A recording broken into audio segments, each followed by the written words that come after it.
Comscore नुसार आता isakal.com आहे देशातील नंबर 1 ची मराठी न्यूज वेबसाईट। प्रत्येक अपडेटसाठी isakal.com ला नक्की भेट द्या।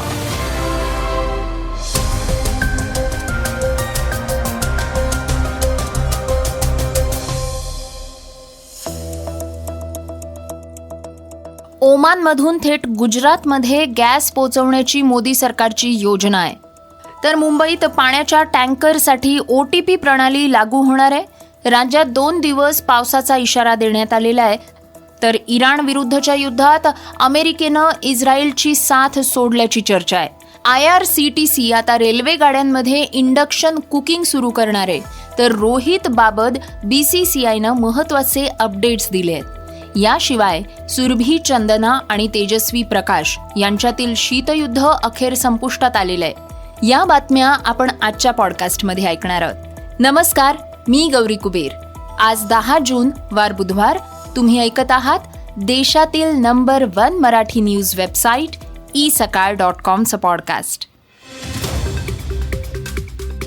पॉडकास्टची पहिली बातमी मोदी सरकारच्या महत्त्वाकांक्षी योजनेची। मध्य पूर्वेतल्या वाढत्या संघर्षामुळे देशात ऊर्जा अस्थिरता निर्माण झालेली आहे। या पार्श्वभूमीवर भविष्यातील ऊर्जा संकटांपासून संरक्षण मिळवण्यासाठी भारतानं ओमान ते गुजरात दरम्यान समुद्राखाली गॅस पाईपलाईन प्रकल्पाचा विचार आता पुन्हा सुरू केलाय। सुमारे 2000 किलोमीटर लांबीची ही डीप सी गॅस पाईपलाईन प्रत्यक्षात आली तर ती भारताच्या ऊर्जा सुरक्षेसाठी मोठा टप्पा ठरणार आहे। सध्या नैसर्गिक वायूचं द्रवीकरण करून तो टँकरद्वारे भारतात आणला जातोय। त्यानंतर त्याचं वायूत पुन्हा रूपांतर केलं जात आहे। मात्र ही पाईपलाईन सुरू झाली तर गॅस ओमानमधून थेट भारतात पोहोचेल। Middle east India deep water pipeline या नावानं ओळखल्या जाणाऱ्या या प्रकल्पात अरबी समुद्राच्या तळातून पाईपलाईन टाकण्याचा प्रस्ताव आहे। काही भागांमध्ये ही पाईपलाईन समुद्र सपाटीपासून तब्बल 3000 मीटरपेक्षा अधिक खोलीवरून जाणार आहे। तर अलीकडच्या काळात LNGच्या जागतिक दरांमध्ये झालेल्या चढ उतारांमुळे भारत अधिक सुरक्षित आणि स्थिर पर्यायांच्या शोधात आहे। पॉडकास्टची दुसरी बातमी ऐकूयात मुंबईकरांसाठी। बृहन्मुंबई महानगरपालिका पिण्याच्या पाण्याच्या टँकर्ससाठी OTP आधारित बुकिंग प्रणाली लागू करण्याच्या तयारीत आहे। पाणी पुरवठा नियमित करणं, अनधिकृतपणे पाणी उपसण्यावर आळा घालणं आणि पाणी चोरी रोखणं तसंच टँकरच्या फेऱ्यांमधील गैरप्रकार रोखण्यासाठी ही उपाययोजना लागू केली जाते। या प्रणालीद्वारे ऑनलाईन टँकर बुक केल्यानंतर ग्राहकांना वन टाइम पासवर्ड मिळणार आहे। टँकर रवाना होण्यापूर्वी संबंधित फिलिंग स्टेशनवर हा OTP सादर करावा लागेल। या प्रणालीमुळे अनधिकृत आणि बेकायदेशीर टँकर फेऱ्यांवर नियंत्रण मिळवता येईल अशी अपेक्षा अधिकाऱ्यांनी व्यक्त केली आहे। खरं तर सध्या शहराला पाणी पुरवठा करणाऱ्या 7 तलावांमधली पाणी पातळी ही एकूण क्षमतेच्या केवळ 13% खाली आलेली आहे। परिणामी नागरिकांना पाणी टंचाईचा सामना करावा लागणार आहे। या पार्श्वभूमीवर ही प्रणाली लागू केली जाते।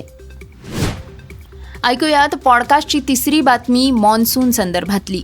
मॉन्सून सध्या महाराष्ट्रात दाखल झाला असून त्याची वाटचाल समाधानकारक सुरू आहे। त्या पार्श्वभूमीवर राज्यातल्या अनेक भागांमध्ये मेघगर्जनेसह पावसाची शक्यता हवामान विभागाकडनं वर्तवण्यात येते।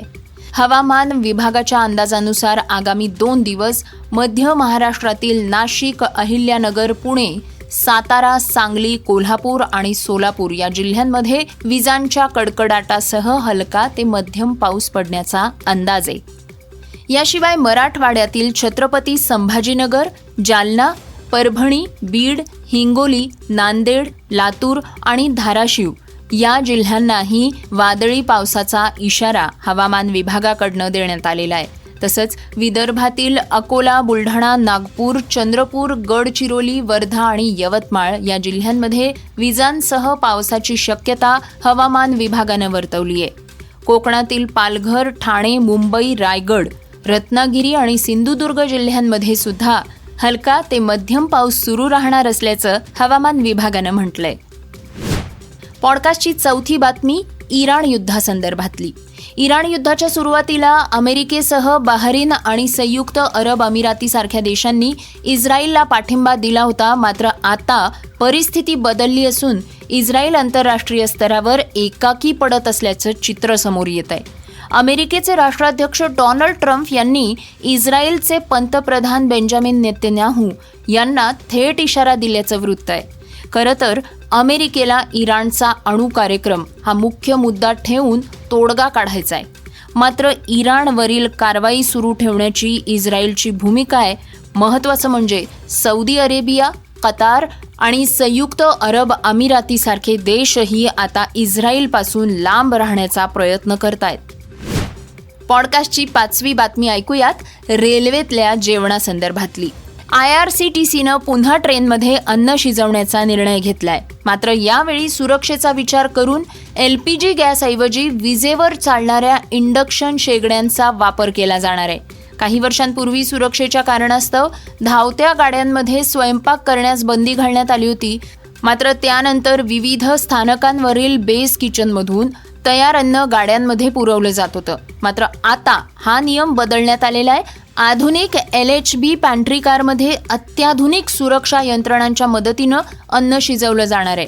IRCTCचे अध्यक्ष आणि व्यवस्थापकीय संचालक संजय कुमार यांनी पुरेशा सुरक्षा सुविधा असलेल्या पॅन्ट्री कारमध्ये अन्न शिजवण्यास परवानगी देण्यात आल्याचं स्पष्ट केलंय. पॉडकास्टची 6वी बातमी आहे क्रीडा विश्वातनं. भारतीय क्रिकेट संघाचा माजी कर्णधार रोहित शर्मा आणि स्टार अष्टपैलू खेळाडू हार्दिक पांड्या यांना अफगाणिस्तान विरुद्धच्या आगामी एकदिवसीय मालिकेसाठी तंदुरुस्त घोषित करण्यात आलेलं आहे. भारतीय क्रिकेट नियामक मंडळाच्या सेंटर ऑफ एक्सलन्सनं या दोन्ही खेळाडूंना खेळण्यासाठी हिरवा कंदील दिलाय. फिटनेस चाचणी यशस्वीपणे उत्तीर्ण झाल्यामुळे आता रोहित आणि हार्दिक यांचं अफगाणिस्तान विरुद्धच्या एकदिवसीय मालिकेतलं खेळणं निश्चित झालेलं आहे. दुखापतीमुळे विराट कोहली अफगाणिस्तान विरुद्धच्या एकदिवसीय मालिकेतनं बाहेर पडलेला आहे आणि अशा परिस्थितीत रोहित आणि हार्दिक तंदुरुस्त घोषित झाल्यामुळे भारतीय संघ अधिक बळकट झालेला आहे.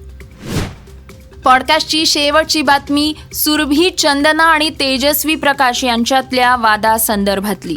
टेलिव्हिजनवरली लोकप्रिय अभिनेत्री सुरभी चंदना आणि तेजस्वी प्रकाश यांच्यात गेल्या काही दिवसांपासून मतभेद आणि कोल्ड वॉर सुरू असल्याच्या चर्चांना पूर्णविराम आता देण्यात आलेला आहे.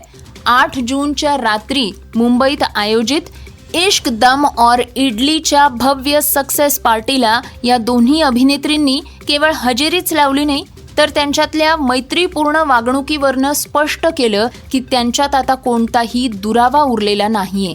अलीकडेच एका प्रमोशनल इव्हेंट दरम्यान झालेल्या वादानंतर पहिल्यांदाच या दोघी एकमेकींच्या सहवासात पूर्णपणे आनंदी आणि सहज वावरताना दिसल्या. हे होतं isakal.comचं पॉडकास्ट, अर्थात सकाळचं पॉडकास्ट. हे पॉडकास्ट तुम्हाला कसं वाटलं आम्हाला नक्की कळवा. याला रेटिंग द्या आणि इतरांना रेकमेंड करा. तर आपण आता उद्या पुन्हा भेटूयात. धन्यवाद. Script and research Shubham Banu बाकोडे.